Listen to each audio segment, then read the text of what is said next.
Welcome to this Shaderforge lesson where we will be exploring the material qualities of gold. Let's first dive into some reference images, which I think is always the best way to start recreating anything.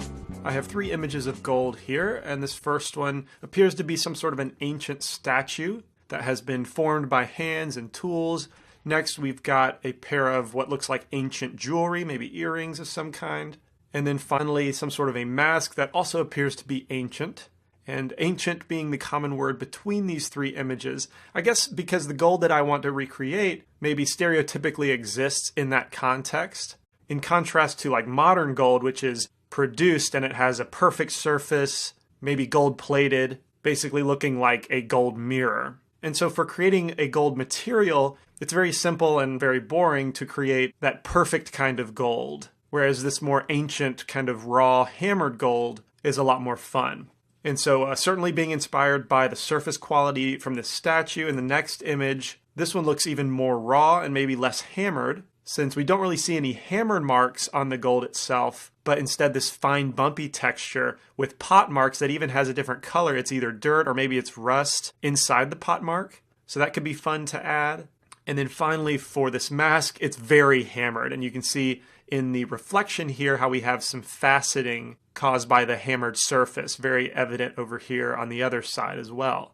And so the material we're going to be creating is a mixture of these 3 images. Now we can jump over to Blender, where I have my shader totem scene open. You can download this from the CG Cookie resources, or you can download it from the source files for this lesson. And the scene is all set up, ready to dive straight into materials. If we hit Shift-Z in this bottom right viewport, you can see that our scene is lit, and it's being lit by a single HDRI image from openfootage.net. So we can easily select our geometry, jump right into the node editor, and create a new material. Let's call this gold.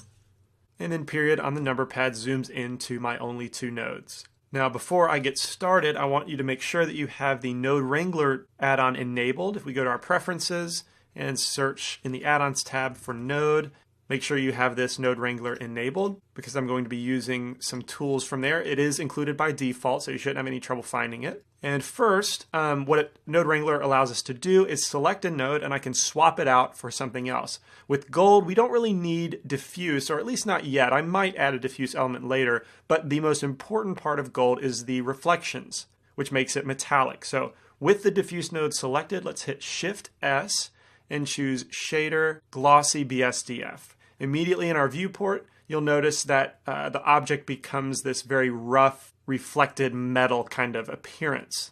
And so for the color, if we jump into an orangish yellow range, let's say right here, and then bring down the value a bit to darken it. And then once I'm in the ballpark, I usually like to use the hue and saturation values. So let's increase saturation and then take the hue a little bit closer to orangish red. Let's say about like that. And that might even be a bit too saturated. What if we take that down just a touch? Yeah, I think that's good. And then for the roughness, now if I start taking this down, let's go to 0.05. The lower this value becomes, the more clear our reflections become. And so as we go down even to 0.01, we're left with that very shiny, perfect gold, sort of like gold plating. And so we could stop right here, but that would be the shortest Shaderforge lesson ever. This is what I mean by it's a very simple material to create, but instead I want to go for that more ancient, hammered sort of gold. And so let's take the roughness back up to 0.05. I think that was a decent value to start with. Looking back at our reference really fast, you can see that the reflections are very prominent, but they're not crystal clear. Maybe the most clear in this image, but as we go up, reflections are very dull here, and they're quite dull here as well, meaning it's further away from that mirror-like reflection. And so what's really going to start to make this gold look good is the bump element of our material. And we're going to recreate this procedurally with texture nodes. And first, when I'm going towards a hammered look, we can quickly leap in that direction by using a Voronoi texture. So I'm going to hit Shift-A to bring up our add menu and go to Texture, and Voronoi is what I want. If you've seen any of my other Shaderforge lessons, you know that I love the Voronoi texture. It's very versatile for many things, one of them being ocean waves, if you haven't seen the body of water lesson, but it also works for a hammered look. Now I'm going to take the Voronoi texture and Shift-Control-Click on it so that we see the texture output in its raw form. And as a black and white texture, the black areas will simulate lower areas of the surface and the white areas will simulate higher areas of the surface in the context of a bump map. So I need to plug this into a bump map. That's in the Shift-A Add Menu Vector bump map. We'll plug that right in after Voronoi texture, but I don't want the color information going into the normal socket. I want it in the height, which will convert it to a bump map. And now with the normal output going to our viewer node, you can start to get an idea of what the bump will look like. Now, at a strength of 1, that is very strong, way too strong in fact. So let's go to like 0.2 to get a better visualization. And now you can see that this Voronoi texture gives the surface this faceted kind of look, which also serves as a hammered look. And so I think the scale is a little bit too large for me, a little bit too low in value. And so the way I think of this is the scale, if the value is lower, it makes the object appear smaller because the hammered areas are larger, meaning that the tool that created the surface, so to speak, was really large relative to the object. And so if I want the object to appear bigger, we're going to increase that scale value. So let's go up to, let's say 10, and that looks pretty good. What about 20? Yeah, I think somewhere between 10 and 20 is going to look good. Let's just leave it at 20 for now, so that if I were to guesstimate, this shader totem would sort of fit in the palm of my hand, maybe the size of a baseball. And so if we zoom in closer, we can see that in each of these Voronoi cells, it sort of comes to a point, which may be what you want, but I actually like to tweak this so that it rounds out like a basin in each of these Voronoi cells. So I'm going to achieve that with a converter color ramp after the Voronoi texture, before the bump. And now if I drag up the black values, we should start to see it flatten in the bottom of the cells, as you can see here. But that really hard edge that we're left with is not desirable. So instead of a linear interpolation for the color ramp, let's go to B-spline. And that will smooth things out much better. If we pull that up, now we're getting a more flat bottom of the cell. And I think this looks a little more like a hammered appearance. Now, the high areas are razor sharp, which isn't really desirable. But if we bring down the white, you'll notice that that doesn't really soften until we cross the black and we invert the effect. So unfortunately, we're just going to have to deal with that sharpness. It'll be hidden in the end anyway. You won't really tell unless you're zoomed super close. But in general, I'm very happy with this effect. And this is going to be the hammered kind of base to our bump. And so if we plug this into, or the bump output into the normal socket of our glossy BSDF, then Shift-Control-Click on our glossy BSDF, we can see that bump applied to our gold shader, and it looks hammered. At least somewhat. I think the strength is too strong. Let's go to 0.05. Keep it a little more subtle. That looks better. But overall, it is still very uniform across the entire surface.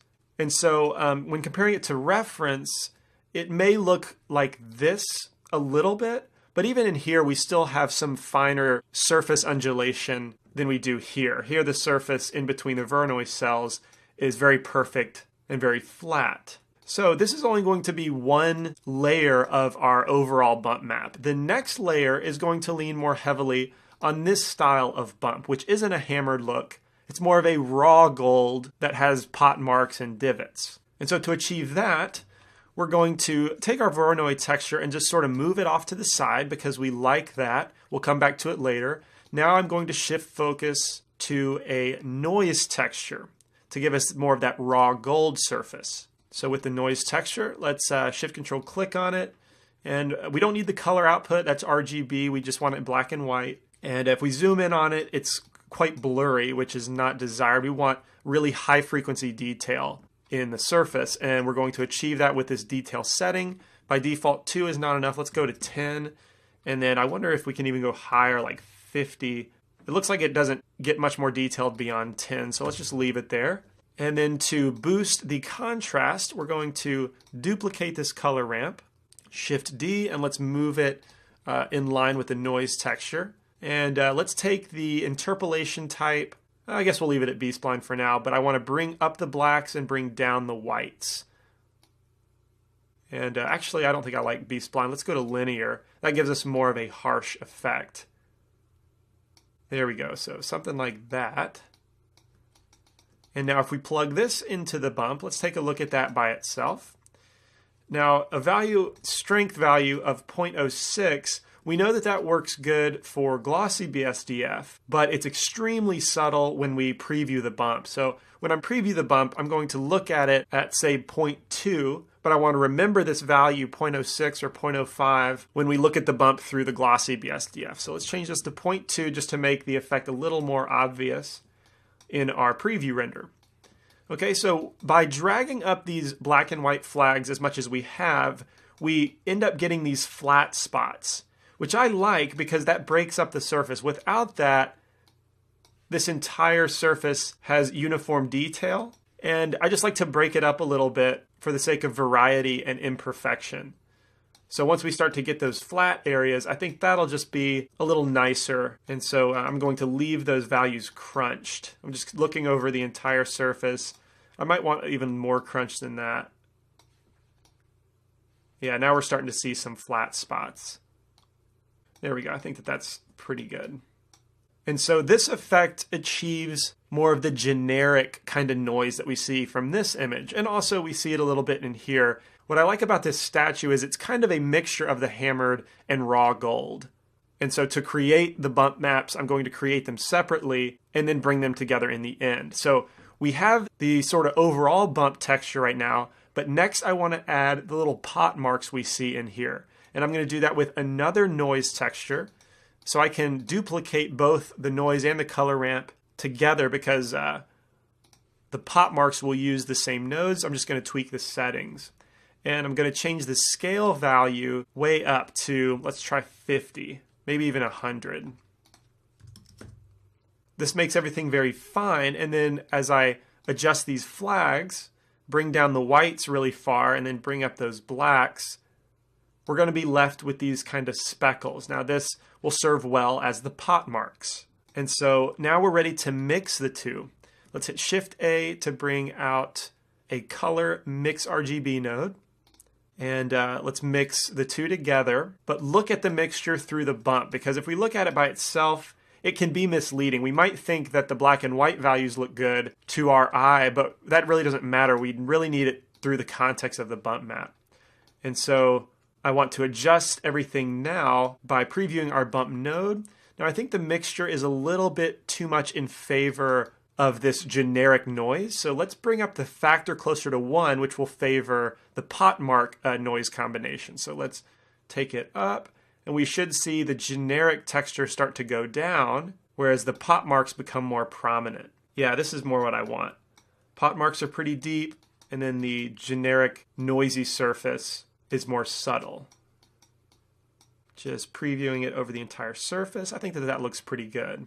Excellent. There's just one more layer that I want to add to this raw gold surface combination, and that's going to be an inverted Voronoi. So if I duplicate the Voronoi texture and its color ramp, let's take a look at the color ramp output. The white values make the surface protrude up. I want to invert this so that we get more of a bumpy surface. By flipping our color ramp flags, we should be getting what I'm after essentially. Let's look at it through the bump map context, or the bump node, I mean. And so this isn't quite what I want because we get these sort of cone pointed ends in the middle. So I need to bring up the black flag and, or rather bring down the black flag, bring up the white flag. And there we go. We're starting to smooth out the ends, which gives us this, kind of basketball texture, though at a much larger scale. And so this bumpiness, I think, is a nice little addition to this previous mixture. Let's mix the two together to show you more what I mean. So the inverted Voronoi will go in on top, or color slot 2, and then the previous mixture goes in color slot 1. And let's look at that through the bump. I want this effect to be very subtle, which at a value of 0.945, we're way too much in favor of this inverted Voronoi. So let's take that way down. So we get more of our generic raw texture, and then start to bring up the bumpiness just a little bit. There we go. Very, very subtle, but I think it brings in a nice addition. And so let me just review over the entire surface. Yeah, if I turn that on and off, you can see the contribution. And though it is subtle, it's just another layer to break up the monotony of procedural textures. So I think I'm pretty happy with that. Now let's try mixing this combination, the generic raw bump texture, and mix it with the original Voronoi representing the hammered appearance. So Shift D to duplicate a mix node, and we'll plug up our Voronoi, and then look at our bump value to determine a proper mixture. Now, one thing I do need to change. So the inverted Voronoi texture up here, it has the same scale as our original Voronoi, and so those are just going to work against each other. I want to change the Voronoi scale, at least one of them. I'm going to go with the inverted one, and let's change that to, let's say, 30. Now they won't be fighting against each other. And when I did change that, you can see that we automatically see more of the hammered appearance.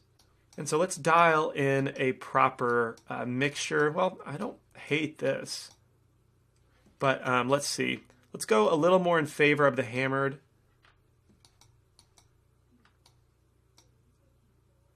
Maybe not quite that much.